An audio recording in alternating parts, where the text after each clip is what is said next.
Welcome into the Football Guys Fantasy Football Show.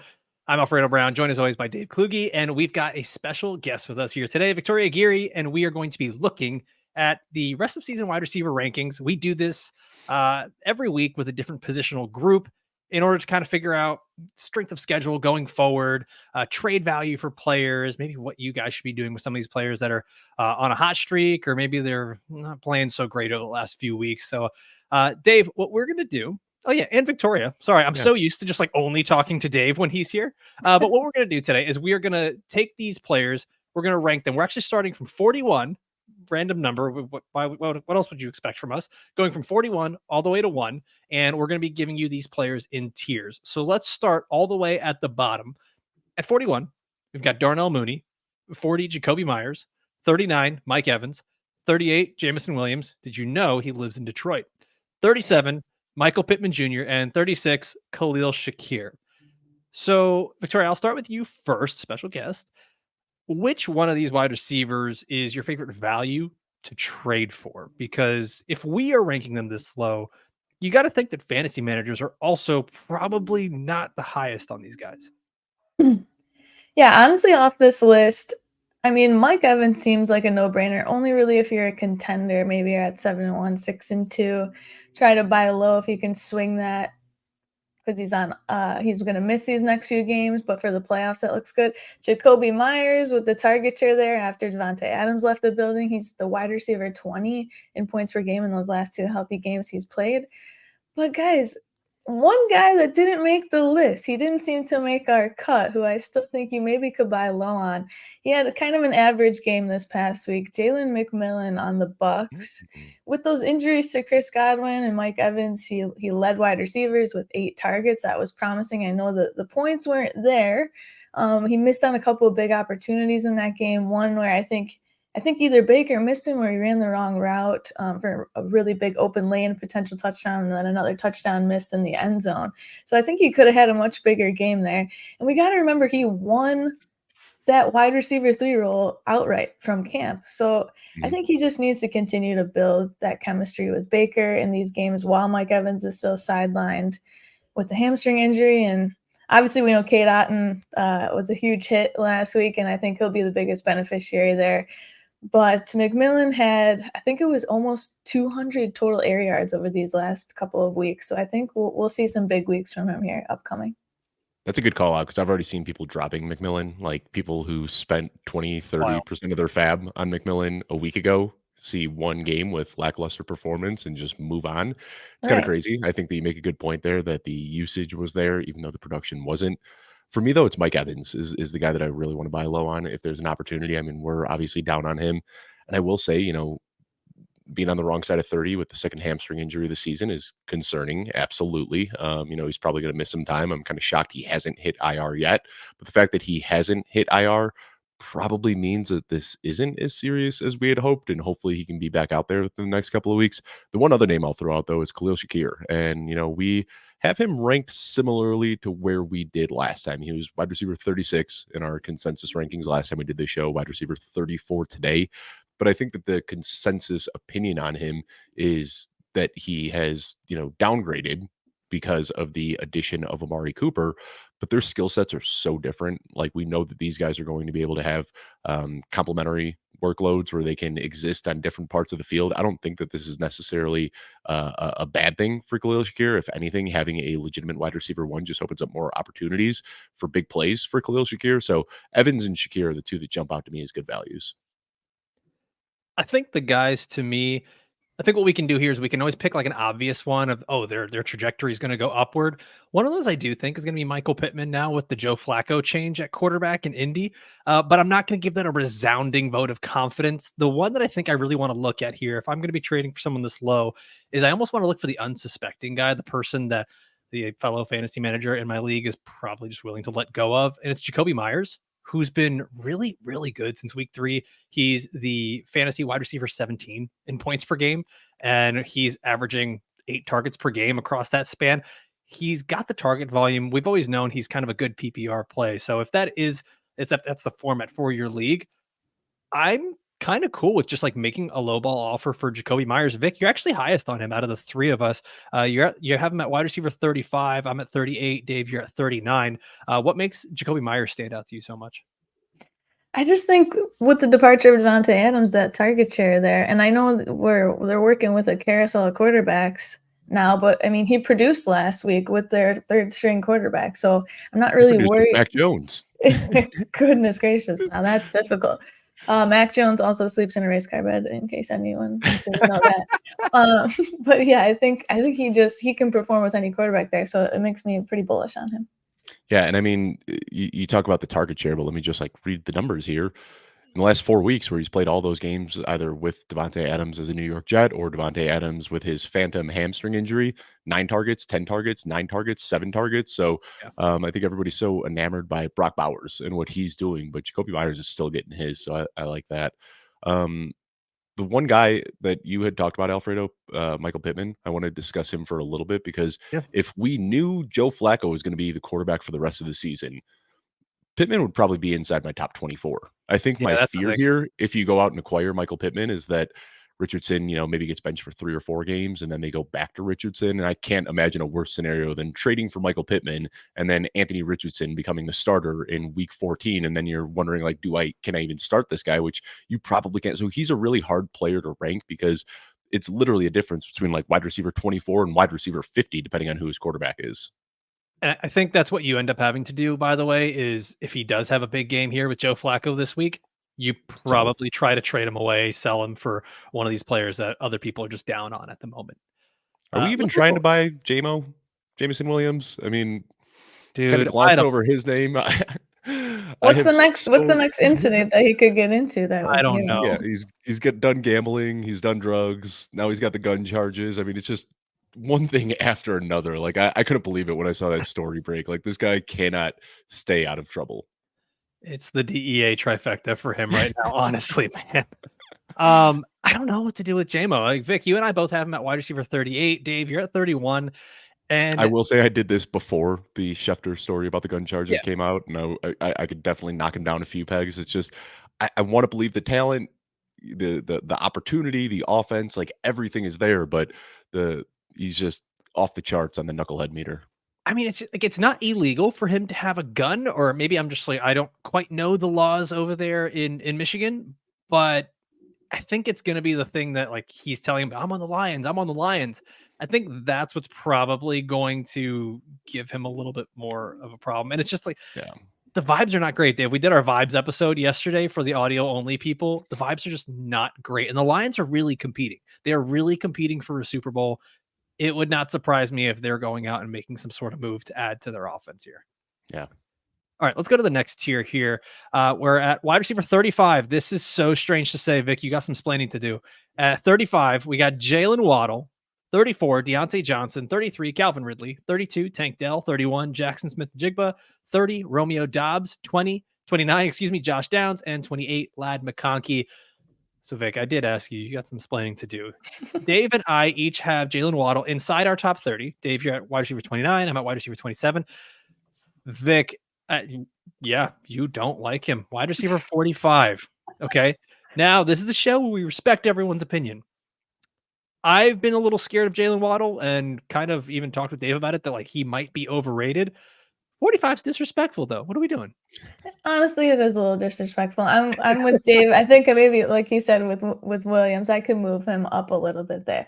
But I almost want to flip it onto you guys. So he's not cracked. He's cracked 10 PPR points once this season. Obviously, granted, with the Tua situation, but to me, it just hasn't looked like himself, or at least the Waddle that we've seen in past years. So what is up with your boy? I want to throw it back to you why you guys have so much confidence in him. Because I'm a sucker for what he's done in years past. And Sure. I mean, that's really what I'm holding on to. He hasn't looked good this year. I mean, it's impossible to ignore the production that we've seen so far this year, but he was putting up wide receiver 1 numbers on a per game basis last year, wildly efficient and drawing the targets. I think the concern this year, and why I'm a little bit lower on him now than I was in the preseason, is the emergence of Devon Achane, who has essentially become the team's wide receiver 2, out targeting Jalen Waddle in the games that they've played with Tua. I don't know. Maybe I'm a sucker. Alfredo, you're sitting here saying Victoria's disrespectful. Maybe we're just idiots for still holding on to hope for Jalen Waddle. Yeah, I don't know. I think that what's happening here, and being a Dolphins fan myself, watching them, Tyreek's getting a lot of those deep targets, which ironically Tua loves to throw, and they love to go for it all. Mhm. And then Devon Achane is getting all those underneath looks, and really that's leaving Jalen Waddle as the intermediate guy across the middle of the field. And typically in years past, that has been the thing for Tua. This offensive line has been worse than ever before. Tua is getting not a lot of time to throw the ball, but even on those quick passing plays to Jalen Waddle. Dave, I mentioned this play yesterday when we talked. There was a screenplay to Jalen Waddle where it kind of summed up everything. He catches the ball, gets a block, can't really move upfield very well. It doesn't really break the tackle either. He also had a drop in that game, and drops have kind of plagued him throughout his career. I would not be surprised if there actually is some sort of injury here that Jalen Waddle's been dealing with. He is always on the injury report. I would not be surprised there's something he's dealing with that is just not coming out. But I keep him this high in the rankings because of how good the Dolphins passing offense can be. Right. And like we said yesterday, when it comes to Tyreek, if we're willing to rank Tyreek higher, I'm willing to rank Jalen Waddle higher. So much of that is just going to be based on, can Tua Tagovailoa stay on the field? If he can, cool. These guys are both easy starts every single week for me. I don't know if there's necessarily a talent drop off for Jalen Waddle this season. And I've been trying to buy low on Jalen Waddle, and nobody's biting. Like anybody who drafted him this year and has held him through, I want to say the ups and downs, but it's really just held him through the downs. That nobody's trying to sell low, and I have tried many times, and I think he's one of those guys that's just kind of a hold in every single league. People drafted him, they know the upside, and they're not willing to sell him now. So, guys, I'm going to ask you this question. Out of this tier, wide receivers 35 through 28, which one of these wide receivers presents the most rest of season upside in your opinion? Because right now they're all kind of fringe starters, they're flex plays. Is there one of these guys that you think could make a jump into another tier and really present the most upside going forward? Dave, I'll start with you. I think it's got to be Lad McConkey. I'm taking the easy cop out here. Like it's always going to be the rookie with the unknown is going to provide the most upside. But we just saw it last week. He went for 111 yards and 2 touchdowns. There's nobody else that can catch passes in Los Angeles. It's just so bad for the Chargers right now. We've been waiting for that breakout game for Lad McConkey, and we finally saw it. No, it's going to be tough to replicate that. He only did that on 6 targets. We want to see that target share go up a little bit, but he and Justin Herbert seem to be getting a better chemistry week in and week out. We've seen the Chargers surprisingly are actually upping their pass rate over the last few weeks. They tried this ground and pound, slow down the clock type of game plan early in the season. It wasn't working for them. So now they're letting Justin Herbert air it out a little bit more. McConkey would be the guy that, I think, come fantasy playoffs, a month from now, we're just plugging him in as a wide receiver too and not even thinking twice about it. Vic, what about you? Yeah, I honestly had Lad McConkey at the highest tier too. And especially that target share, Dave. I know it's not awful. It's targets of 7, 8, 7, and 6 over the last few weeks. So I'd want to see that go up slightly as that number 1 target for Herbert. But we know they like to run the ball still. So that's probably why he sits here in our ranking. I'm excited to see him come alive here in the next few weeks. But, oh, goodness, outside of that, I don't want to go to the squeaky wheel, but Calvin Ridley, over 100 yards receiving in the first quarter last week, 15 targets was crazy. And he's probably in every sell high tweet you've ever seen this week, I'm sure. But the Titans' schedule was really difficult there in the beginning, but they have the 6th best remaining schedule for fantasy wide receivers. So in good matchups, you can plug him in. You can see that upside if, I guess, Mason Rudolph is at quarterback. Now, if Levis comes back, I'm very, very scared. So obviously, this is kind of a similar ranking here, talking about who's the quarterback going to be with for Pittman, right? It's similar there, but that upside without DeAndre Hopkins there in Tennessee was very high last week. We've seen so much quarterback movement this year. It's weird. It has just been like a nonstop carousel of starting quarterbacks. We typically see injuries are the only thing that can knock a starting quarterback out of his job, but we have just been seeing young quarterbacks getting benched left and right this season. It's kind of bizarre. What's funny with the Calvin Ridley thing is all of that happens right after the coaching staff is like, no, we're not going to be trying to force feed Calvin Ridley any more targets, proceeds to force feed him targets. If I'm looking at a guy or even a couple of guys out of this tier, They're not the sexiest names throughout the season, but there's something that stands out to them with me here. And it's one is Jackson Smith-Njigba, who's been phenomenal in terms of targets. I know that in total, he leads the Seahawks in targets. A lot of it has to do with DK Metcalf missing games. But taking a look at it here, guys, Jackson Smith-Njigba, averaging nearly 8 targets per game. And you just look at the numbers, 16, 3, 12, 7, 9, 6, 7. He's being used quite a bit. He's being used a lot more downfield. This is a guy that if the targets actually start to hit a little bit different, all of a sudden the fantasy production goes up. And then the other one, Dave, we've talked about him on almost every single episode this week, Tank Dell. And I want to see, like, man, can he regain a little bit of last year's movement? And I think that's the biggest thing is he's not quite as explosive, which, by the way, the broken fibula is not the same thing that Isaiah Pacheco has. Mm-hmm. Right. And it's what Mark Andrews had last year too. Yeah, so if we're talking about these guys that are taking so long to recover, just a little side note, like think about that when thinking of Isaiah Pacheco and him walking on a treadmill already. But if we can see some sort of advancement in Tank Dell's health and recovery, Stephon Diggs was out here averaging 8 targets per game. And with that being off the field now with the torn ACL, I know Nico Collins is coming back. That might be a slow ramp up as well. Tank Dell does have a bit of an opportunity here. I don't say it with a lot of confidence, but I think it will be someone to monitor going forward. I will not engage. We've talked about Tank Dell for the last 3 episodes, and I can't do it again. That's what I said. Like he doesn't look great.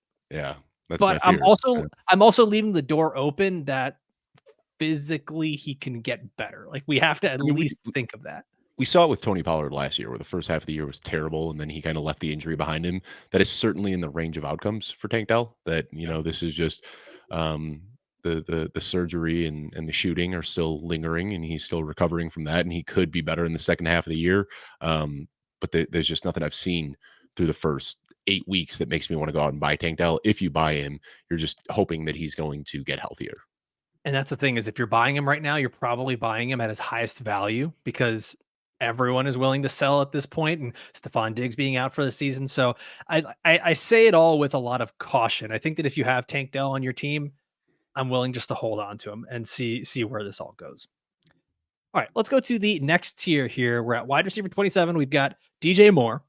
Wide receiver 26, DeAndre Hopkins. 25, Amari Cooper. 24, Zay Flowers. 23, Devontae Adams. 22, George Pickens. And at 21, T. Higgins. Now, most of these wide receivers, they're in some of them are in ambiguous wide receiver rooms or unpredictable offenses. I think really the only one that we can look at here that we say, yeah, you're the clear target on your team is George Pickens, right?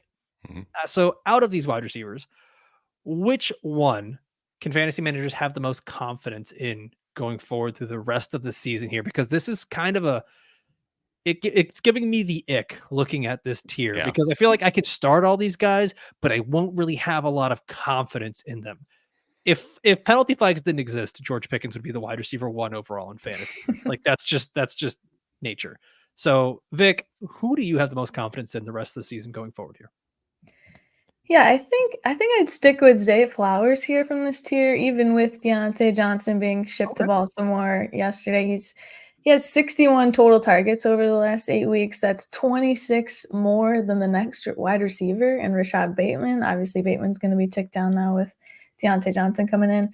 I mean, I'm sure Zay Flowers' target share will decline slightly with Deontay, but he's going to have to learn the system. There's going to take a few weeks to ramp him up there. And Zay Flowers is Lamar's go-to guy. The last 4 weeks, he's had target share of 12, 9, and 12 targets in those last 3 healthy games. Obviously, he had the ankle in the one. Wide receiver 14 in points per game along that time span. So I feel like this is, like, I look at the tier here and I feel the same as you, Alfredo. It's kind of gross. But I think this is a guy I'm not feeling too bad about plugging in every single week. And now we know the Ravens, they're not afraid to throw the ball. They've left Roman in the past there. Lamar's passing, to me, looks almost better than ever, too. So I'm sticking with Zay here. Dave, what about you? For me, it's George Pickens. We've seen a huge step forward from George Pickens this year. It's always been big plays and lack of usage. And this year we've seen that totally change. He's 7th in the league in target share. He's 5th in the league in air yard share. And we saw this team throwing not a lot with Justin Fields, but they've upped their pass rate now with Russell Wilson. Like you said last week, it was just so many near misses. He had the 2 feet down, but not 2 separate feet, which, just set Twitter ablaze with discussions on what is and isn't a touchdown. But we saw 9 targets and 111 yards the week before. He's got a good connection with Russ Wilson. And, we've talked so much over the last week about how Jameis Winston and Cedric Tillman are a good fit. Well, Russ Wilson and George Pickens do the same thing, where like George Pickens is great at contested catches. Russell Wilson has no fear about throwing a ball to a covered receiver. So I think of all of these guys, George Pickens is the one that is going to be the one that I'm most confident in, but also the guy that I expect from here on out to have the best finish to the end of the season. I asked sort of a loaded question here because I ask who you have the most confidence in, and I don't have confidence. I mean, if I had to say who I'm most confident in, T. Higgins, because he's probably safest out of this but are you bunch. confident in his quads and hamstrings? That's Right. the question. No. No. And so I'm gonna Uno reverse card this and just turn this into whatever question I want at this point. I think if there's a guy that I want out of this tier, it's Amari Cooper, because I do think that the ceiling can be really high for him. We've seen him be a top 12 wide receiver a bunch of times. And now putting him with Josh Allen, putting him as the main focus for this Bills offense. I know that there was a down game this last week, but the snap percentage went up. In his first game with the Bills, it was 35%. Next game is 50%. And I know we're getting the Keon Coleman, breakout here, or at least it's seemingly that's what's happening. Khalil Shakir still remains part of it, and Dalton Kincaid. If there's a guy though that I think does present the most upside to me, it's going to be Amari Cooper going forward. Vic, you're a Bills fan. Where are you at with Amari? It was disappointing to see him, the production take a hit last week. They were running up the score though. 3 yards. It was extremely disappointing. But I think, kind of like what I said before with Deontay Johnson, they're going to take a little bit of time to ramp up here. So I do agree with you, Alfredo. I think he's got immense upside with Josh Allen. It's just hard with the Bills wide receivers. From week to week, it's pretty unpredictable. One of the guys that we've seen really fall off in this tier was DJ Moore from the last time we did this, and I thought I was going to be the lowest on him, but I'm kind of relieved that you guys are down there with me on DJ Moore. It's been bad. Like, he had one good game where Keenan Allen was hurt. I looked yesterday in the games that all 3 receivers have been healthy: DJ Moore, Keenan Allen, and Rome Odunze. Keenan Allen is actually out targeting DJ Moore. Like, I don't think anybody had that on their bingo card. We all thought that DJ Moore was the unquestioned wide receiver 1, and then we were kind of debating whether it would be Keenan Allen or Rome Odunze at the 2 spot. And right now it's Keenan Allen as the wide receiver 1, and DJ Moore is the one playing second fiddle here. Keenan Allen hasn't looked great this year, but where he operates, right in the middle of the field near the line of scrimmage, is where Caleb Williams really likes to throw the ball. And we've just seen a very different DJ Moore this year. Like, this is always a guy who has been a consummate professional, first guy in, last guy out type of mentality. And we've seen a lot of like sulking and staying away from the team on the sidelines. Yeah, a lot of stuff that I don't like seeing after the payday. Yeah, I was about to say, is this a he got paid narrative? Is that what's going on the Bears Reddit boards there, Dave? I haven't seen anything about this. This is something that I am coming up with organically. I try my best to stay away from Bears Twitter and Bears Reddit because it's a very, very toxic place. But I've just seen that DJ Moore looks disengaged this year, and he hasn't looked like the same player he is in years past. Plays where in years past you'd see him like easily shake off a defender and pick up yards after the catch. He's just going down behind the line of scrimmage on screen passes. Just hasn't looked like the same player. And the weird thing is, Rome Odunze clearly looks like the best guy. Like, when you watch, like, Rome Odunze is fantastic. He just isn't drawing the targets, which is really frustrating to see. I was gonna say, out of all this, I think what I'm taking away here is that Rome Odunze could be one of those guys that you can buy for next to nothing right now. And I mean, if you're buying for next to nothing, really all you have to do here is hope for the late season breakout. This is what we see with rookie wide receivers all the time, is just be patient. And if, as you're saying, he is looking like the best wide receiver on the team, and right now he's giving you the least amount of production, it's kind of an easy buy there, especially we're not even putting him in our top 40. Right. I think that's an interesting guy to be targeting here. Last player from this tier that I do want to mention is DeAndre Hopkins. He was not in our rankings last time we spoke because he was in the void that is Tennessee. Sorry to everyone in Tennessee that is a Titans fan. But now he's in the Chiefs. And we said like we weren't going to be super excited about this, Dave, but DeAndre Hopkins being a top target for Patrick Mahomes. And Patrick Mahomes, even though he hasn't been great for fantasy, he's been good for NFL football or decent. Okay, no, he's been average for NFL football, but it's still him. It's still the Chiefs. It's still Andy Reid. You have DeAndre Hopkins as your wide receiver 25, Vic at 26. I'm at wide receiver 33. What pushes DeAndre Hopkins so close to must start territory for you, Dave? I mean, I saw him consistently getting wide open last week, and Patrick Mahomes just not throwing to him. I think that's something we know. Patrick Mahomes is a very cerebral quarterback, and I'm sure Andy Reid and Patrick Mahomes are going to be going over that film saying, like, dude, we went out and we got this guy for you. He's wide open. Why aren't you throwing the ball to him? And I think we see that rectified. And that was the concern, by the way, was that he wouldn't be able to get open, right? Yeah. And he's still such just a crafty route runner. It's going to be similar to the Keenan Allen thing. So even though he's not, go ahead. No, I was just gonna say, even though he's not at his athletic peak anymore, he's still a savvy guy that knows where to be and where to sit in zones and stuff like that. And that's it. And I think he's going to be able to do that well, like beating zone coverage, finding those soft spots, playing out of the slot where he's getting matchups against linebackers. I think he's going to be very productive when he's on the field. My fear, of course, is that a high volume role where he's consistently taking shots from linebackers and he's 32 years old on a bad MCL. I don't know if he's going to hold up through week 17. And again, like, you know, we're doing so many what ifs, like what if this quarterback takes over? What if this, like, what if we turned injuries off for the year? DeAndre Hopkins would probably be inside my top 12, but I just get really worried about how long an aging receiver with bad knees is going to be able to hold up in this role. I mean, we saw Juju Smith-Schuster made it one game and a snap before he was done. We saw Rashee Rice, a young physical specimen, get knocked out after a few weeks. This is a brutal role for a wide receiver to play in when you're taking shots from linebackers across the middle of the field on a consistent basis. It's so funny how the perspective on aging NFL players changes when they are closer to your age and you're just imagining yourself doing these things. It's disgusting. I still remember the day that I sat there. I'm like, God, this guy's so old. When is he going to retire? And I look and he was 3 years younger than me. And I was like, never mind. Moving on. Yeah. All right. No, if I had to go across the middle of the field and take a shot from a linebacker, you'd have to peel me off the field and put me in an ambulance. Like, I couldn't do it. So props DeAndre Hopkins. Yeah, not doing it. All right, let's go to tier number 3 here. We're going to start at wide receiver 20, where we've got Jaden Reed at 19, Brian Thomas Jr., 18, Devontae Smith, 17, Terry McLaurin, 16, Garrett Wilson, 15, Chris Olave, 14, Marvin Harrison Jr., 13, DK Metcalf, and at 12, Cooper Kupp. So this tier has some wide receivers that have been really productive for us throughout the season, but also some wide receivers that have disappointed us a lot at varying times, whether that's been Chris Olave and Marvin Harrison not getting the targets or the valuable targets that we want to see, or that's Devontae Smith not taking over a big role. There's so many different things we can go over here.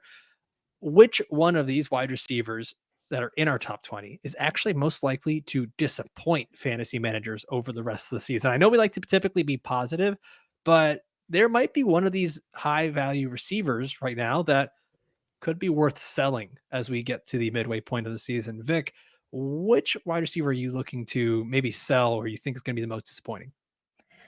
I actually was looking just a few spots above at Davante Adams, wondering, I thought I had him in my top 20, but it doesn't look like it. I feel like I want to talk about Davante for two reasons. One, because it's hilarious that the Jets are a dumpster fire as a Bills fan. I want to talk about Davante Adams because it's hilarious. Yeah. And two, I just think, wow, I mean, Rodgers got his best friend back, and this man's not had more than 55 yards in either game with Aaron Rodgers. Garrett Wilson has been the wide receiver one for this team since Adams arrived, and that's a little surprising probably to all of us. They just don't seem to be in sync together yet, Rodgers and Adams, even though they had that little sleepover a couple weeks ago. I thought that would solve all the problems, but I mean, I don't know if we see down the line here that the offense starts to roll through Davante Adams, but I just think it's wild. Garrett Wilson is the leader in targets over the last 4 weeks of the season with 50 targets. That's 10 more than CeeDee Lamb. So I don't know if you could still sell him off of name value is kind of where I'm going with this, and try to convince your league mates, hey, this connection's going to heat up here soon. Because it's probably, if he has another bad game, this is your last window to sell. So I wanted to hit on him just because it makes me filled with joy here as a Bills fan. The Jets Dave, what are about you? just, and I know Alfredo, a Dolphins fan. We've had many laughs about the Jets this year. It's pretty hilarious.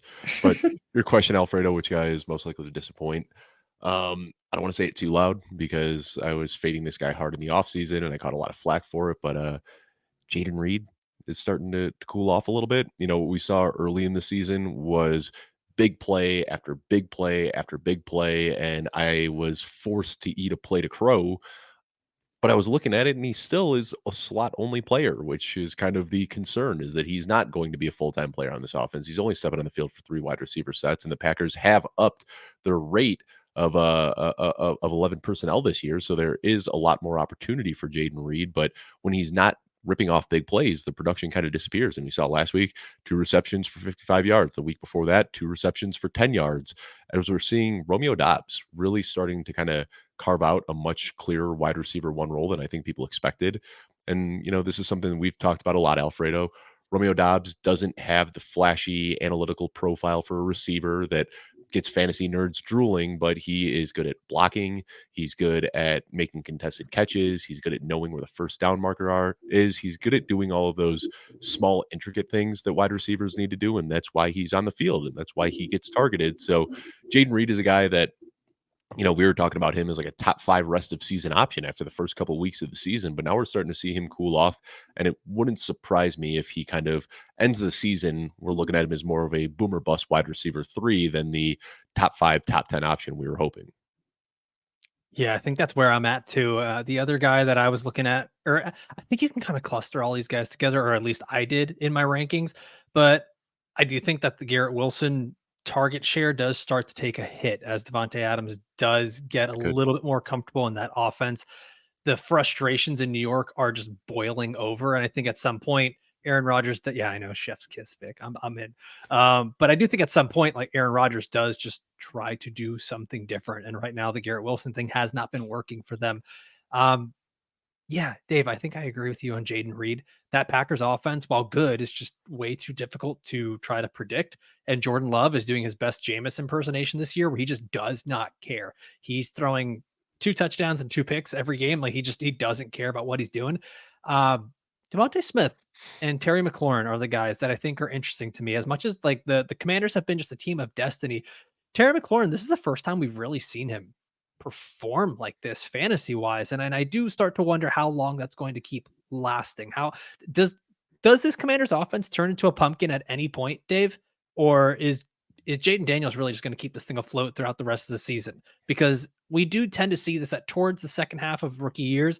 It's very much make or break. Teams now have a lot more game film on you, your offense. We know that the Cliff Kingsbury offense is not always the most creative. Our defense is going to find ways to stop Terry McLaurin, who literally just only lines up in one spot every single play. The Jaden Daniels discourse is just nauseating, and I understand it. Like, you know, people dig into their takes, and everybody had Caleb Williams as the QB1, and they're going to find any silver lining they can in Caleb Williams' game and try to knock Jaden Daniels when they can. But I've watched Jaden Daniels every single game this season, and sure, they might be running a simplistic offense, but he is not missing throws. Like, he drops back, he finds the open receiver, and he puts it on him. And Terry McLaurin's been that guy. It's frustrating to see like every major network talking head trying to tear Jaden Daniels down because they want to say that they were right when they, made their call in April. But I don't see this offense slowing down. Jaden Daniels is amazing. His ability to evade pressure, his ability to make plays outside of the structure of the offense, and what I started off with was his ability to just hit open receivers. Like, it's unbelievable. Like, if there's an open receiver, he's going to find him and he's going to put a ball on him. You don't see errant throws, you don't see misses. He's a very, very good quarterback. So I don't think this is a smoke and mirrors offense like a lot of people have made it out to be. I think Jaden Daniels is just an amazing quarterback. Their upcoming schedule, I mean, the schedule for the rest of the season too is not it's not scary. The only 2 maybe scarier defenses on their schedule are the Steelers and the Titans, but they're beatable. They've got the Giants, Eagles, Cowboys a few times, the Falcons. Looking nice. It's I looking mean, they very just nice. went against Chicago, who's a very good defense, and put up almost 500 offensive yards on the Bears. So, I mean, this team, that was the big question is like, can Jaden Daniels get it done against a good defense? And sure, a lot of that production did come off a Hail Mary, but even if you remove that, you know, he still had over 400 yards of offense. Like, it was a great game for Jaden Daniels. I think he answered a lot of the questions that people had about him. I don't have any concerns about Jaden Daniels, or for that matter, Terry McLaurin. Another guy that sticks out to me in this tier, Marvin Harrison Jr. He just had himself a big game against Miami. He's had these boom games and then quite a few bust games where it's just I don't know if it's something where him getting used to NFL game speed. We already know he's an elite prospect. Dave, is this a guy that you think that could really break out? We talked about this with Roma Dunze, but do you think that he could break out in a big way here in the second half of the season? Yeah, absolutely. And one of the things that we talked about, you and I've talked about it, Alfredo, and I've talked about it a couple of times with Jeff Bell on the show that we do on Fridays as well, is that they weren't giving Marvin Harrison any layups. They were almost exclusively asking him to run these deep, complex routes deep downfield where he wasn't getting a big target share. And over the last, in weeks, what am I looking at right here? Yeah. Oh, actually, I take it back. I was going to say that they, ran him on some short routes last week, but he didn't. He actually set his season high in ADOT. I was reading my chart backwards here, so disregard that. Yeah, I guess the boom games are just going to be a little bit more difficult to predict than we had imagined. All right, let's go to the next tier of wide receivers here, and this is going to be tier 2 for us. So at number 11, we've got Puka Nacua. At 10, Tyreek Hill. 9, Drake London. 8, Debo Samuels. 7, Malik Neighbors. 6, Nico Collins. 5, Amon-Ra St. Brown. And at 4, A.J. Brown. So there's a few wide receivers here that are seeing their value get a boost, whether it's, like they're the quarterback coming back or they're coming back from injury, whatever it may be. So a lot of what we're ranking here is projecting their season going forward. There's 3 names that stand out to me: Puka Nacua, Tyreek Hill, and Nico Collins. If we're looking at those 3 receivers, what do you expect for them rest of season? And who do you think is most likely to have the best fantasy production out of those 3 rest of season? Vic, I'll start with you. Oh goodness, this is tough. I think Puka coming back is really exciting. I know it was we were worried what his production was going to look like and if he would be limited in this last game, which he kind of was on snap count, played just over 50%. I think he's got a big ceiling there, but I worry how he comes along from that injury. It's not an easy injury to come back from. I still like Nico Collins here. I can't believe he's still the wide receiver 1 overall on the season if you're just looking at points per game. Granted, obviously he's of no help on IR for our teams, but he should return next week after sitting out these 4 games, and he's returning to this offense without the underneath guy and Stephon Diggs after he tore his ACL. I do expect Dalton Schultz to see bigger volume. Not really worried there. I'm also not worried about teams doubling up on Nico Collins and taking some of that value.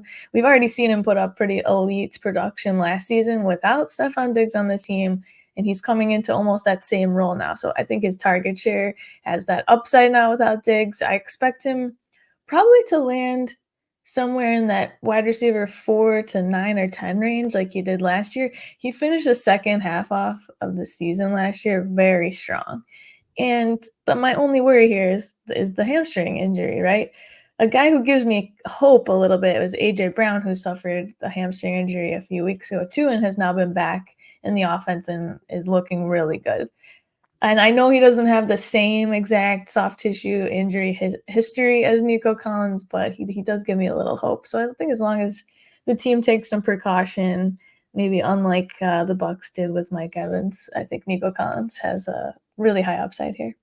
And from the sounds of it, Nico Collins could have returned this week. Like, they probably were a little early in putting him on IR. Of course, he can't play this week because he has to miss 4 games, so he should be back in week 10. But sounds like he's ahead of schedule and already ready to play. So definitely taking it easy on him, kind of putting him up in bubble wrap. And you talk about it, he's still the wide receiver 1 on a per game basis. But if you remove the game that he left in the first quarter with an injury, he's averaging over 3 points per game more than any other wide receiver. Ja'Marr Chase, CeeDee Lamb. I mean, he was just dominant to start this season. I don't expect that to change. Of course, I'm the lowest on him out of the bunch because he's injured. We know he's missing, at least 1 more week and his bye. So I prefer some guys ahead of him who already had their byes and guys who are healthy. But on a per game basis, it wouldn't surprise me one bit if Nico Collins is the wide receiver 1 over the rest of the year. Yeah, I think I'm with you guys there on Nico. That's the guy. I mean, we talked about it yesterday, Dave. That's the guy I'm going to go out and make offers for ASAP. By the way, it's always like really, really insulting. So you have to be careful with how you make these offers. When someone's been holding a player on IR and the week they're about to come back, you're like, hey, you want to trade him over to me? You're not really using him. He's on your bench. Yeah. How about I give you 2 starters for this player? So, be careful. Don't just send a blind trade offer. Maybe talk to the other manager in your league. One other Dave, thing I want to mention yeah, here, it's kind of 2 different tiers, but I guess I'm not really surprised because we saw it last week, but every single one of us has Puka Nacua ahead of Cooper Kupp, and I think in the yeah. preseason, we all had Cooper Kupp ahead of Puka Nacua. Do you think that's recency bias? We saw one game where Kupp was clearly limited, wasn't getting his normal 100% snap share, was struggling out of his breaks. Meanwhile, Puka Nacua just looked better than he did last year. We all have them very close within 2 spots of each other, but do you think maybe recency bias is the reason that we all have Puka ahead of Kupp? I think Yes. so. Yeah. Yeah, that's all it is. It's just Yeah. we can only rank off of what we see. We can try to project as much as we can. Puka looks so damn good last week. It Yeah. was awesome to see. So frustrating that that we get the talk that he's going to be on a snap count, and we're going to take And then it Kupp slow. is on a snap count. Ta-da! Magician McVay. The guy that I'm looking at here is Tyreek Hill in this group, and I think he might be the most attainable out of those 3 wide receivers because you probably still have some fantasy managers in your league that are saying like, I think the Dolphins might be cooked. I think Tua, is not the same guy, or they're worried about it. I think out of those 3, I don't think you're able to trade for Puka. I think the person who has had Nico Collins on IR for these weeks is not going to be trading them anytime soon. I do think Tyreek ends up becoming the guy that you can actually trade for out of this bunch. And I mean, it's not like you're losing out if you pick him out of the 3 here to actually trade for. Let's go to the final tier. And I mean, So much discussion to be had here. yeah, so much discussion to be had. Number 3, Jamar Chase. Number 2, Justin Jefferson. And number 1, CeeDee Lamb. And I do genuinely think all 3 of these might just be interchangeable. I know we didn't rank it that way, but they really are just extremely interchangeable. Vic, is there any reason to believe that any one of these receivers won't be just simply elite over the rest of the season? No, I mean, if you're talking just target share over the last 4 weeks, you got CeeDee Lamb at number 2, Chase at number 5, Jefferson at number 11. He's the only outlier, but it really doesn't matter much because he's extremely productive with those targets. Honestly, with that CeeDee Lamb performance from last week, I'm getting reminiscent of last season where he started the season a little bit slow and then he just exploded over that second half of the season. I wonder if he can be the wide receiver 1 overall again after that crazy performance last week. And to me, again, this is a guy that doesn't have a scary defense on his rest of season remaining schedule. Atlanta, Philly, Houston, Washington, Giants, Cincinnati, Carolina, Tampa Bay, Philly. Love that. Love that. So last season, he, in weeks 1 through 8, which we've been through now, wide receiver 10, finished wide receiver 1 overall in that next half of the season. This year, he's been the wide receiver 7 so far through these weeks. So I'm wondering if he can pull it off again and be that wide receiver 1 overall. And I'm just happy that Dak Prescott finally remembered that he has CeeDee Lamb. Through the first 5 weeks of the season, 8.2 targets per game. Over the last 2 weeks, 15.5 targets per game, which, I expect that to come back down to earth a little bit, but glad to see that Dak is just leaning on CD again. The one qualm I'll kind of have about this tier right here is that I think AJ Brown belongs in it. It's kind of tough to determine where to draw lines in tiers and where you make those tier breaks. But AJ Brown is the per game wide receiver 2 behind only Nico Collins. And, he missed 3 weeks with an injury. He had a bye week. So you look at his overall production, it's a little bit frustrating, but he is just, he's been dominant this year. He looks great, getting moved around all over the formation by Kellen Moore like we had hoped. So that would be my only kind of nitpick here, is that I think AJ Brown is in this top tier. Yeah. I like that call out. Yeah. Well, guys, we did it. 41 different wide receivers here. We went through all of our tiers. And as always, a big thank you to our special guest, Victoria Geary, for joining us for our rest of the season wide receiver rankings. And Dave and I are going to be back again tomorrow with your week 9 starts of the week. And Dave, we're going to be in costume for all Hallows. Yes. You forgot, didn't you? 24 hours to figure something out. My wife really wants us to do the tinfoil hats like in the movie Signs. We were watching that the other day. And she's like, there you go. That's easy class. enough. Done. All right, let's do it. You can't mess up that hair though, Alfredo. What are you gonna do? It'll Oh, be covered. that's true. Yeah, that's fine. That's fine. We'll survive. But yeah, as always, I want to thank everybody for watching and listening all the way through. For myself, for Dave, for Victoria, and everyone here at Football Guys, a big thank you to you guys. We'll see you next time. Adios.